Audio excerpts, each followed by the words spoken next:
While we sleep, the guardians of the night take to the streets, having said goodbye to those they love. Each other knowing they may never say these words again, they face the evil that we run from. They dedicate their lives to those that would hate them because they wear the badge. They wear the badge not for the glory or recognition, but because they were born to honor the thin blue line. This is the LEO First Podcast. We'll talk to the men and women in law enforcement, those that have retired, and anyone who's impacted by law enforcement. We'll peel back the curtain, and you'll get the real stories. The good, the bad, and the ugly. Every law enforcement officer has a story to tell. Get ready to hear from the men and women who put their lives on the line every day for their communities and their country. Welcome to the LEO First Podcast. Now, here's your host, Michael Laidler. Hey everybody, it's Michael Laidler, your host of the LEO First Podcast, and today I'm at the Missouri Sheriff's Association in the Ozarks. Yeah, amazing scene, amazing water. I actually got a chance to be on the boat last night, so I'm already having a good time while I'm here.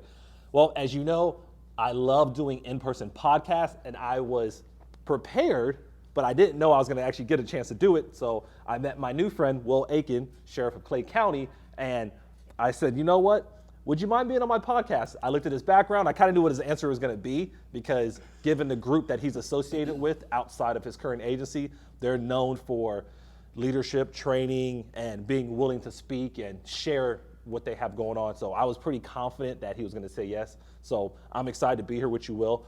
And I love the opportunities to see different people in different states at different levels because we all have unique stories. And for you guys, I could tell you, I don't know what his exact story is going to be, but I already know just based on the few things we talked about before we start the podcast that you're going to be in for a treat. So whether this is your first time watching or you love watching it from YouTube, Spotify, Apple Podcasts, whatever it might be, this is going to be one of those podcasts that I know we're going to be able to look back and reflect on and really learn from just from your life experience. So enough of me rambling, enough of me talking. I've been doing enough of that today. I'm going to turn over to Will. Tell us what you want us to know about you. Well, first of all, I just want to say thanks for inviting me on your podcast. You had a great presentation this morning, and when we were eating lunch together, I was looking you up on LinkedIn, and I was like, oh man, this guy's legit. And so we started talking, and you were like, hey, how about doing a podcast? And I was like, absolutely. So thanks for the opportunity. Appreciate you. I never wanted to be a cop. I've been hearing that a lot. Never wanted to be a cop. When I was growing up, rough childhood. Father left when I was 3 years old, and we lived in terrible neighborhoods to the point where we actually became homeless for 2 years. Mm-hmm. And this was like San Jose, Santa Clara, California. Ooh, expensive area. Oh yeah. We were living in our station wagon, and for me at that age, 8 to 10, it was more like camping because my younger brother. Yeah, and the weather was kind of always nice, so we didn't have to worry about that. But, at nighttime when my mom was working, she would park the car behind her business, and then my brother and I would just sleep in the back of the station wagon. And in the morning, I got to have McDonald's every morning, for breakfast. Not realizing that's not the natural thing to do. No, but we didn't know any better, right? We were just, we were just kids. My mom, on the other hand, looking back, all I can think about was a single mom just trying to make it work. And she's gone now. She passed away when she was 55, very young. Oh, young. Ooh, yeah, that's super young. I'll be 50 next year, so it's kind of like context. But I love her for everything that she did. But she finally made the decision to move to Bakersfield, California, where we got to live with our grandparents, my grandparents. And our situation improved a little bit. We were still in a one-bedroom house, and there was me, my mom, my brother, and my grandparents. Correct. So we slept on the floor in the living room. So when you were telling about your story, growing up as a kid and having all your clothes in a garbage bag, the big garbage bag, it's like, oh my gosh, I totally related to that. It's real. It's real. Yeah. But then, the neighborhood that we grew up in, I was the minority. right? It was a predominantly Hispanic neighborhood, and just gangs everywhere. And it's just, again, that was our life. Yeah. It's just reality. what we knew. But the thing that really struck me the most was school. Man, I hated school. I hated school. And I eventually dropped out when I was 16, but it wasn't because I hated school. I thought it was more important to go to work to help support my mom and my brother than it was to get an education. Well, again, in the neighborhood that I was in, I was going nowhere. Yeah. And when I was 18 years old, I was working 3 jobs. I was delivering newspapers to about 200 houses in the morning. I'd work my regular job in the afternoon, which I was kind of like a shipping manager / fleet manager, delivering agricultural equipment to the different farms in southern and basically central California. And then at night I'd deliver pizzas. And so, this was my life, and I was just getting really tired. I was in a really bad relationship with my girlfriend at the time, and then one day, an acquaintance of mine shot a guy with a shotgun to steal his motorcycle. And that was like the straw that broke the camel's back, so to say, because I was like, what am I doing? I'm not going anywhere, and if I was with him, if I would have been there, I would have been in just as much trouble. Yeah. You would go wherever he was going. Exactly. Yeah. So I made the really hard decision to leave my neighborhood, my family behind, and I joined the military. But before I was able to join the military, I went to the recruiter, and he's like, oh, absolutely, come on, we'll send you. When do you want to go? I said, tomorrow. And he's like, whoa, we got to wait for at least a month. We got some paperwork to do. And, as we're going through the paperwork, I was getting really excited. But then he said, okay, I just need a copy of your driver's license and your high school diploma. And I was like, well, I didn't graduate. He goes, well, I can't take you in. So I actually had to go back to Bakersfield Adult School to get my GED. Yeah, just so you could be eligible for the military. Absolutely. So I did that. I went through. I barely passed, or so I thought. I actually read it incorrectly. And if I have time, I'll go into that. Yeah. But I took everything back to the recruiter, and he was like, this is all we need. He goes, what do you want to do? And I said, I don't care what it is. I just want to be airborne. And he said, oh, so you're not afraid of heights? I go, no, I'm definitely afraid of heights. But this is my opportunity to really challenge myself. And he laughed, and he just said, okay, well, let me show you a couple things. And ultimately, I picked being a parachute rigger. So I got to pack parachutes and jump all the time. So went into the Army, and I just remember thinking, the first week I was there, I was trembling when the drill sergeant was like yelling and screaming at me, and I'm just like, I grew up on the streets, like why am I shaking like this? Just a completely different environment, but it was the structure I needed because it wasn't the structure I ever had in my life. And so I ended up doing 8.5 years in the Army. Wow, thank you, that's impressive. Yeah, man, 4 years as a parachute rigger, and everything airborne, I did it. I was a jump master, pathfinder, jumped with the Canadians, so I have a Canadian parachutist badge. I skydived, and so I loved it. But when I was 22 years old, I, with about 100 jumps under my belt, I was like, man, my body hurts.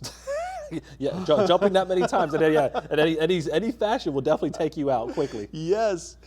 So I oddly enough, I'm going to back up just a little bit, because when there were 9 of us that got to my first duty station. We went through training together, and we all went to the same place. We got together and we were talking about how we were going to promote and fast track through the ranks and stuff like that. And I was like, heck yeah, man. And they were talking about military training, and then they started talking about colleges. And I was like, what? I have to go to school to get promoted? Well, I already said I hated school. Yeah. Like you said, the high school, you just went back just to get into the military. Yes. So I was the only one out of 9 of us to graduate with my associate's degree, which allowed me to become eligible to put my flight packet in. Oh, and so I did. So one led to the other. Yes. And so got picked up for flight school, and I ended up being a UH-60 Black Hawk helicopter pilot. Oh, just because you decided to go, well, you were kind of talked to going back to school. Yeah. And the other ones, although they talked about it, they didn't really execute it. No. And let's face it, going back to school is not an easy thing to do. It's not. And especially for someone who hated school as much as I did. And I'll admit, English was my worst topic. I hated English. I failed every English class in high school. My kid's mom, my first marriage, she wrote all of my papers in English when working on my associates. Look, I admit, that wasn't my strong suit. But you outsourced it. You outsourced it. Absolutely. But then when I was 26 years old, I was diagnosed with adult onset asthma, and they permanently grounded me and told me to find a new job. Yeah, they're serious about the asthma in the military. I've learned, I've been told by many people, you have any level of asthma throughout your lifetime or you develop it, they don't even take the chance. Nope. So I was devastated. I asked the flight doc, I was like, hey, what does this mean for my career? And he's like, you don't have one anymore. And I was just like, well, what am I going to do? And so I started looking for jobs, and this is well before the military, or at least the Army, had the separation track where they help you find a job and stuff like that. It was kind of like the beginning phases of that. So they were just like, yeah, we're going to hold a job fair. Just come over here, check it out, see if you like any of these people. And I'm just like, okay. Well, the one group that I connected with the most at that job fair was Charlotte-Mecklenburg Police Department in North Carolina. I was like, let's see, California, Missouri. I was like, I don't know where Charlotte's at, but I was like, I feel like it's over somewhere else. As a side note, I've moved 38 times in 48 years, lived in 10 states and 3 countries. That's not even a small side. Like how do you start off with this, a side note? No, that is a lot of moving. I know. Yeah. But here's the problem. Okay, even though I connected with Charlotte-Mecklenburg, I never dreamed of being a cop. In the neighborhoods that I grew up in, there was no community policing. Yeah, when the cops showed up, you ran, whether you were doing something right or not. I mean, it was just you ran because there was no community-oriented policing. There was no positive relationships there. And so now I have 2 kids, and I have my own family, and I'm like, I have to have a job. Well, going into law enforcement made the most sense because it was still quasi-militaristic. Oh, extremely. And I did very well in my military career, and I'm like, this makes the most sense. Well, Charlotte-Mecklenburg, I didn't have any family over there, so I was like exploring my options. Well, I had an uncle that lived in Phoenix, Arizona. And so ultimately, I applied to Phoenix PD, and they hired me. Okay. And so now... At the age of 26 or 27 by now? 27 now. You're 27, okay, because yes. you started applying after 26 after hearing about, okay. Yeah. So went to the Arizona Law Enforcement Academy in April of 2003, and I tell you what, it wasn't my decision in the beginning, but I am so glad it happened the way it did. And I'm a firm believer that everything happens for a reason. Absolutely, yeah. I can look back now on my short lifespan, and I know that things happen for a reason, and it wasn't me being in control. Correct. Because that first year, half my unit went to Afghanistan, the other half Iraq, and to support aviation support, and I lost 5 friends.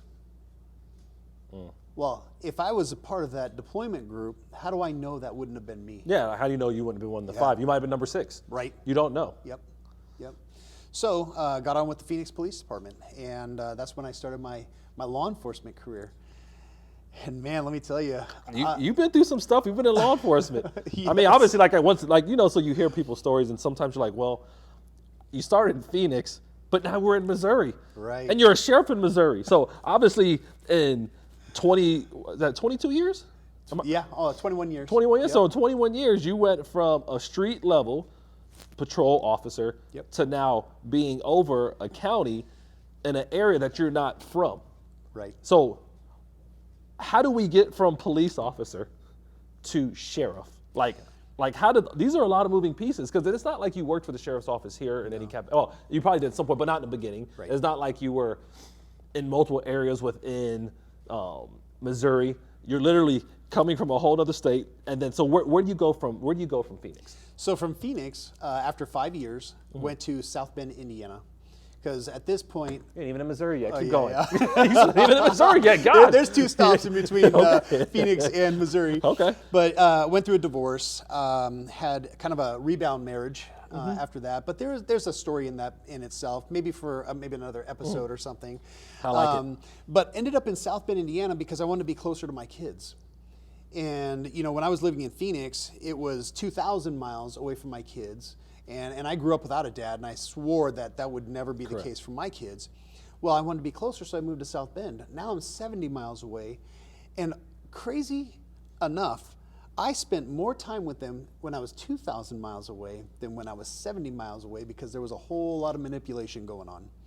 My year in South Bend was not a good one, let's just say. Fair enough. But it's reality, though. It's reality. Yeah. And I wish divorce on no one because that was very difficult, especially for the kids, you know. But it wasn't just that. The South Bend Police Department was a hot mess. And, you know, I grew up in Southern California. I have Mexicans in my family. I have Filipinos in my family. Yeah. Diversity. Absolutely, right? The melting pot of society, you know. I go to South Bend, and I tell you what, the racism. Yeah. They were dropping the N-word in briefing like it was a regular part of their vocabulary. So, all right, so I do the math. No, I'm going to do the math because I'm a very realistic person. I transfer. I think I've told you guys that throughout the presentation. I tell people all the time. So, we're not talking about the 60s. We're not talking about the 70s. We're not talking about the 80s. We're not even talking about the 90s. We're talking about late 2000s. 2008. 2008, because once again, we track keeping up with your career. You started in 2003 for Phoenix. Now 5 years later, now you're in South Bend. So, like you said, and some people, you know, it's weird how sometimes we think that things like racism just has gone away. And obviously we're 17 years removed from that time, or 16 years if my math is right. But regardless, I mean, in our lifetimes, you're, like you said, you're hearing it. You're just like, guys, this is like 2008, like this ain't the 60s. I struggled with it. Yeah, like, but people don't think people don't believe it was even a reality. They would never say, well, I'm gonna look at Will Akin and say, he's been around racism because he's only going on 50. But they don't know, people don't know that it's just within the last 20 years, you actually went through it. Yeah. And now obviously it was directed towards you, but that obviously in the environment, they're like, oh, we can speak freely, but it's reality. So, sorry, you throw me, go ahead. Go ahead. Now, I do have to throw in kind of like a caveat, not a caveat, but kind of like in all fairness, South Bend is in a much better place today. I'm still connected with guys who started it relatively at the same time I did, and now they're command staff, and the stuff they post on social media, I'm just like, yes. Yeah. They finally have gotten to a point where it's not like it was 14 years ago. Yeah. But sometimes you walk into that. Oh, yeah. You don't know what you're walking into. I mean, it ain't like they advertise it on the, like, hey, come to South Bend, we're going to use the N-word. Like, you know, I haven't seen anything like that. Oh, man. So I decided to go to a much better place. That was Kabul, Afghanistan. That was good. No, all jokes aside, I stepped off the airplane and I looked at the mountains right there where Kabul International Airport's at, and it looked just like Phoenix. That's interesting. I've never been to Afghanistan, but I've been to Phoenix. Oh man, I'm just like, wow, this it felt like home. Yeah. Until that night, and reality struck in the form of rockets. Right? Yeah. That's definitely not Phoenix. So definitely not. There's a difference. That is probably the biggest difference. That's the one thing Phoenix didn't have. Right. Yeah. No rockets. No rockets here. Thank you. So I spent 3 years in Afghanistan. I was a contractor. I was a police advisor. And that was a very eye-opening experience. Now, this time of my life, I've just gotten divorced a second time. And I was not in a good headspace. We briefly touched on it before we started the podcast, but you know, I was sitting on my couch in Arizona looking at my firearm, going, do I put it in my mouth or to the side of my head? It's and real. I was like, because I was just going through a lot in my life, divorce and the constant trauma from the job, and I was just like, I was at my tipping point. Well, I couldn't do it because of my kids, right? So it just knocked it out of my mind. I was like, nope, I can't do this because I felt like they would have thought I was a coward, right? Because they didn't understand what I was going through. So ultimately, my reason to go to Afghanistan was to never come home. Because you put yourself in an area that is likely that you may High not come risk, back. Yeah, high risk. Extremely high risk. If people don't understand what Afghanistan is, maybe we have a younger viewer on. Maybe they're like, I don't know. Just go look it up. And the rates are definitely not as there's a little bit of risk averse there. To say the least. Yes. I was the one who quickly got a reputation that no matter what the threat analysis was, that Will be your guy to go out on that mission, right? Because if I died over there, my kids would have thought I was a hero. I was serving my country, you know. Now I'm really glad that I'm still here today. I being am able too, to do this podcast with you. But you know, it was interesting because the first 7 months I was working with Afghan police chiefs, trying to help them learn how to be police officers, and we did everything from logistics to operations to finances, but that was a waste of time. It was literally the warlord of that district wearing a different uniform because of the occupation of the time. So I actually went from that contract to a different contract for the Family Response Unit. That was awesome. Still in Afghanistan? Still in Afghanistan, because I got to work with investigators who were educated, who could speak English, and loved their country. So I helped them work crimes against women and children, gender rights violations, and human rights violations. Got to work with all of our international partners and just kind of like spotlight the importance of respecting women. Because they're not very well respected over there. So that was frustrating too. It was really frustrating because of the things that was brought to our attention that we had no authority over. Correct. You just had to sit there and all we could do is just help them because we didn't have executive authority. So we just did the best we could. Well, another opportunity came up, and I was selected to go into an embedded program where I was completely embedded with an Army unit. And for about 8 months of that time of my life, I can't talk about, it's not because we were like super secret squirrel, but I don't want to divulge something that we weren't supposed to because it was still the military's responsibility. Absolutely. And a lot of trauma from that. And so I came back to the States and I said, I'm done. Now I'm talking with my third wife. Correct. Right? At this point, we got married, but it was a very different situation. Awesome story, but again, perhaps another episode. Came back to unwind and reset. So I got a job at Nationwide Children's Hospital in Columbus, Ohio. It's a research hospital for kids. I saw more dead kids there than I did anywhere else in my life. Because I mean, obviously, if you're a researcher, you have to, you got to research. You got to have the person there, or that, whatever you want to call it, in that situation. Like you can't, if you're gonna do the research, it has to be in that environment. Amazing research hospital. I mean, I loved the staff. Everything from the Ronald McDonald House for the family members all the way to the staff who were there with the kids. The kids always had great attitudes. They were always positive, always happy to despite what they were going through. So that part was a positive experience. But one day I came back home and my wife said, "You need to go back." And I was like, okay, I just worked like a 10-hour shift. You know, I was like, did I forget to do the dishes? Like, what did I do to upset you? And she's like, no, you need to go back to Afghanistan.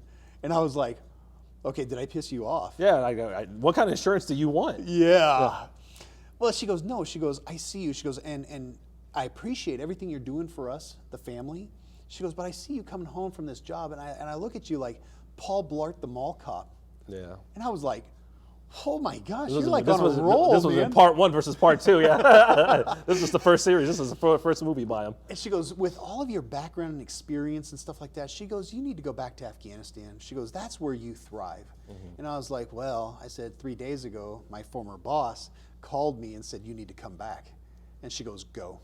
So long story short, went back, and in my last contract in Afghanistan, I did all the convoy security operations, did some executive protection. So whenever some people who thought they were VIPs would come in, we'd have to go and take care of them and stuff like that. Fair enough, Then our company went through a RIF. And during that year, we knew the RIF was coming. I didn't end up on the RIF. In fact, I was kind of doing really well with the company, and I'm sure I would have grown with the company. But my partner in the Family Response Unit was now the former sheriff of Clay County, Missouri. Okay. So he that year he said, hey, he goes, I'm going to run for sheriff, and he goes, and if I win, I want you to come out work with me. Well, my response simply was, effing Missouri? Fill in the blank, right? I was like, are you kidding me? And all the places I've ever lived, like Missouri has never been on my list of places to go. And he's like, no, I'm serious. And I was like, nah, man, I'm good. Well, he worked on me. He kept working on me. You just got to beat away at that shield just every day. And so I finally told him, I was like, look, if you win, I'm there for you. And he's like, all right. So long story short, he won, and I moved my family from Columbus, Ohio to Liberty, Missouri. How far is that between the two? She's like 700 miles, I think. That's still, roughly. Still, yeah. But we had no one there except for Paul. Yeah. And so that was 11 and a half years ago. So that was December 1st of 2012. So I've been with the sheriff's office for 11 and a half years, but I never intended to run for sheriff. I told Paul, I said, let me know when you're done so I can get my resume in order and I can go off and be a police chief somewhere. Correct, absolutely. And he was like, okay, well. And what did he bring you in as? A lieutenant. Lieutenant, okay. Yeah, because there were 3 things that I had to have, and I told him what my 3 things were, and one of them is I have to make X amount of dollars. Yeah, to make it work. Because I was taking a massive pay cut to go leave country to come back, and he was able to meet that, but it was in the form of a lieutenant. I wanted to spend as much time with my family as I wanted to, and he knew my background and he understood the family dynamics, and he was like, done. And I said, and I want to go to the FBI National Academy, and he goes, I'll support you.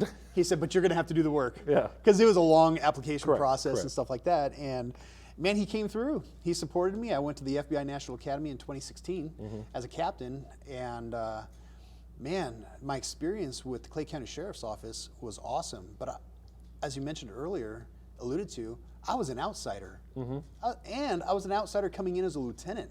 Yeah. Man, so the first 2 years was pretty rough. Yeah. And about the second year, people were like, "Oh man, you know what? This guy, this Will guy, he's actually kind of cool." We thought he was a little soft. No, we can't beat him. We can't beat him on this one. Right. So Paul eventually said, "Hey," he goes, "I just want to let you know I'm retiring." He goes, "This is my last term," and he still had 3 years left. And I was just like, "Okay, I'll get my resume together." And he goes, "No." He goes, "You need to reconsider." And I was like, "Reconsider what?" And he goes, "You need to run for sheriff," because at that. So I was actually the spokesperson for the sheriff's office the 8 years leading up to me becoming sheriff. So that's like PIO, public relations, media relations, community-oriented policing, and stuff like that. Yeah, absolutely. And every natural disaster, man-made disaster, or incident that we were in, I was front and center, right? So the community knew who I was. That's, if people don't know, as a sheriff, that's how you get your job. You get elected by the people. Yes. It's not like a chief of police where you're selected by the city manager or the board of directors or whatever that group is. Like as a sheriff, like you're voted in. Right. It's okay. Yeah. So it was. I said, "Hey, look, I have to go talk with my wife. I have to get permission." Fair enough. I've been married 3 times. Yeah, I was like, you're learning. I learned, what I can get away with and where I need to go. Okay, I need to bring my life partner into this, conversation. Yeah, there's no more just waiting. No, and so I approached my wife about it, and she was just like, "Are you crazy?" Because we were going through a very turbulent time between the commissioners at the time and the sheriff's office, and she's like, "I don't want nothing to do with that. I don't want anything to do with that." And I was just like, "Yeah, but." Like, it's not that I want to be sheriff, but if he retires, then who's the next sheriff going? Who's the next sheriff? I'm gonna have a boss somewhere, right? Yeah, well, I would, yeah. Yeah, no, that's what I'm saying. Like you would have it. Like you have to think, like, hey, if I don't get a chief of police, or if I don't get another job somewhere else, whoever comes in, they're gonna be my boss. So, yeah, yes. And so we fought for about 6 months. And she finally gave me permission. She said, which is good. "If you're going to do this, you better do it to win." And I was like, "There's no other way."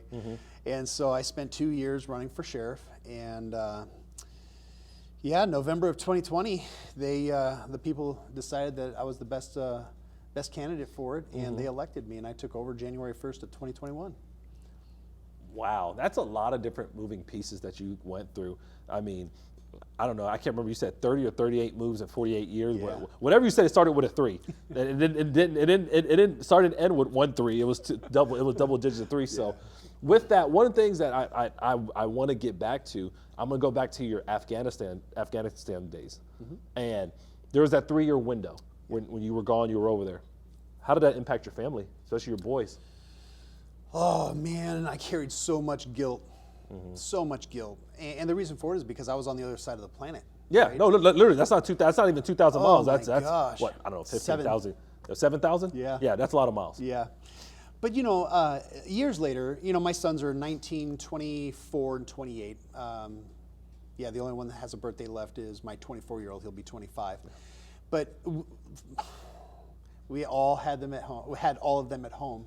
And I'm very animated at home, super silly and stuff like that, because I have to be serious all the time, you know, at work. And I told them, I said, guys, I just want to apologize to you. And they were like, for what? Like, what's the punchline here? And I was like, no, I said, I've missed out on so many things in your life as teenagers. Like, I wasn't there for you. And my oldest son, he turns around and he looks at me and he goes, Dad, are you kidding me? He goes, even though you were on the other side of the world, you still knew who our teachers' names were, what our teachers' names were. And it wasn't until that moment where he said that where I was like, oh, I might not have been present physically, but I was still present in their lives. Correct. And you know, at that time we had Skype because FaceTime wasn't. Skype was I don't even know what happened to Skype anymore, but Skype was definitely the pioneer of video messaging. Yes, and so I would say, I mean, it wasn't every night, but I tried to talk with them as much as I could. So I was still present in their lives. I just wasn't present physically, and you know, it's just what it was. When I was over there for the family. Now, my wife today, if I said, hey, babe, I'm going to go back to Afghanistan, she'd be like, I'm going to lock you to the pipe in the bedroom. So too many. You ain't doing it no more, I mean, I think the kids would be involved in doing that too. So, so a very different time. But that also allowed me, so I met my wife online, and we just celebrated 13 years, our 13th anniversary. Amazing, yeah. We've been together for 14 years. But we met online, and so we were able to build a relationship on a platform of communication.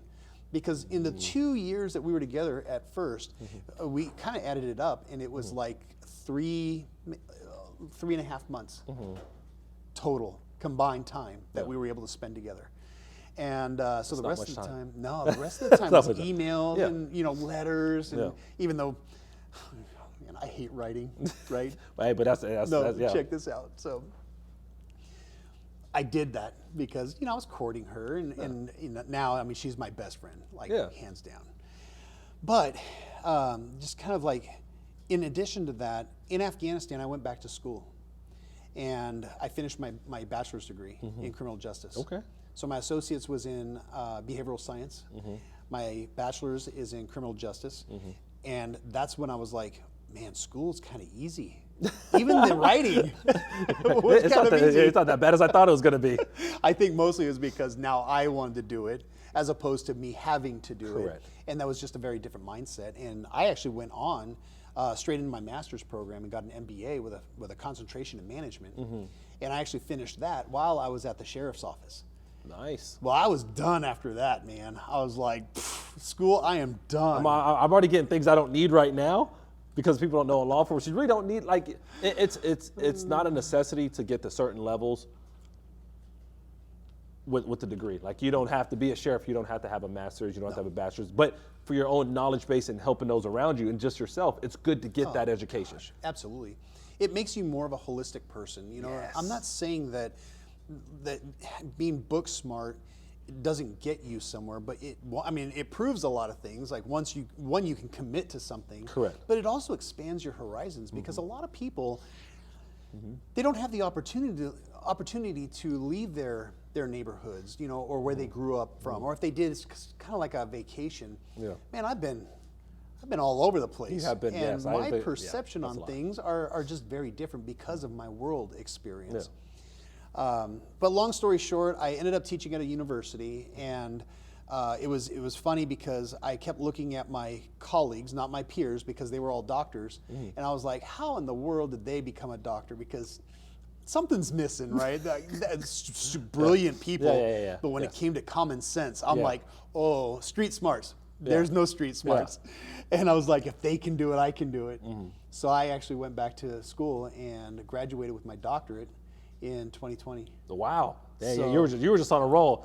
You went from not even graduating high school, now you go to adult school. You're in the military thinking, you know what, I'm just gonna get an associate's just because this is what we talked about.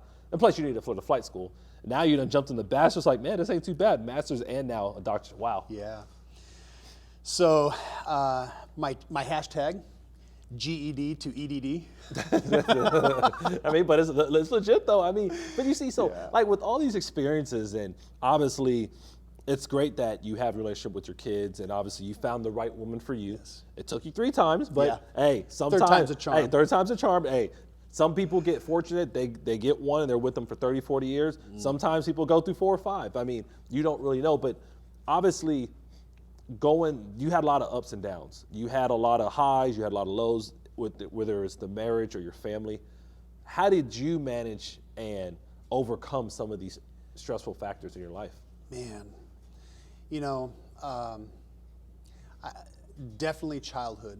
Because of our financial situation, I always remembered thinking to myself, I never want to be this way. When I have a family, I never want them to experience this. And I was also very competitive. I didn't have anything. So what I had, when I did have something, was because I had the drive to go and get it. And so I think that kind of like set me on the path. But it wasn't until the military. The military created structure for me. They put me in hard situations that I had to overcome. Now, granted, when you're growing up, you didn't have a choice. You just had to get through it. Correct. In the military, you still don't have a choice until it comes to doing extracurricular things like training and putting in for different things. And I think it just got to a point where I became comfortable with being uncomfortable. Oof. And I've heard that a few times from speakers, but that just resonates with me. It makes so much sense. So when I went back to school, and it wasn't because, I think it's time for me to get my education now because I want to be a police chief or a sheriff. It was more of, I hate that guy as a boss, because the only reason that he is qualified to do that is because he can talk well in front of people and he has a piece of paper up on the wall. That's the reality. But that's, Will, that's the reality of life. But I tell people, don't hate the player, hate the game. Yes. Like, you know what I mean? So you saw something, you're like, okay, that person's a strong communicator, and they have a sheet of paper that says they did something. So to most people, unfortunately, perception is that person knows what they're talking about. Do they really? The people around them know if they know what they're talking about, but on paper, it sounds good. So when you started to see that, like continue, go ahead. That was good. Well, yeah. So not that I hate people, right? Because that's a very strong word. But what I did was I took those negative interactions, those negative experiences, and I said, you know what? When I'm in that situation, when I'm eventually in that situation, how am I going to be to make sure that I don't become that? That I can still be there for my people. And the military is very much take care of your soldiers. Yeah. Right? Yeah, so that's pushed, Absolutely. So I took that with me. And even when I wasn't in a quote unquote leadership position, because we're all leaders in our own right, but I was still taking care of my squad mates. I was still taking care of my precinct. I always looked at a much bigger picture of, it's not just about me, because when I go out there and I do my job, I'm representing a large group of people because of the badge, because of the shoulder patch. It wasn't even my agency. It's going to be the agency on the other side of the country. If I do something wrong, it's going to make us all look bad. So I use those experiences to just keep pushing forward. And so, I've eventually got my doctorate, and now it's still really weird for me. But now, so 25 years after I got my GED, I found it. Yeah. And I read it. But I understood what I was reading this time, and I passed like in the top 5%. Wow. I did not just barely pass. Yeah. I had to flip it around. You've been listening to the LEO First Podcast. Michael has been in law enforcement since 2005. He's worked for 3 law enforcement agencies in 3 different states. He's a professional speaker who travels the country teaching about leadership development and self-awareness. And he's the author of a book called Greatness Beyond the Badge: The 3 Key Principles for Self-Awareness. It's Michael's passion to bring law enforcement members' stories to the front, so you get the real and raw take. We hope you've enjoyed the show. Make sure to like, rate, and review. And we'll be back soon.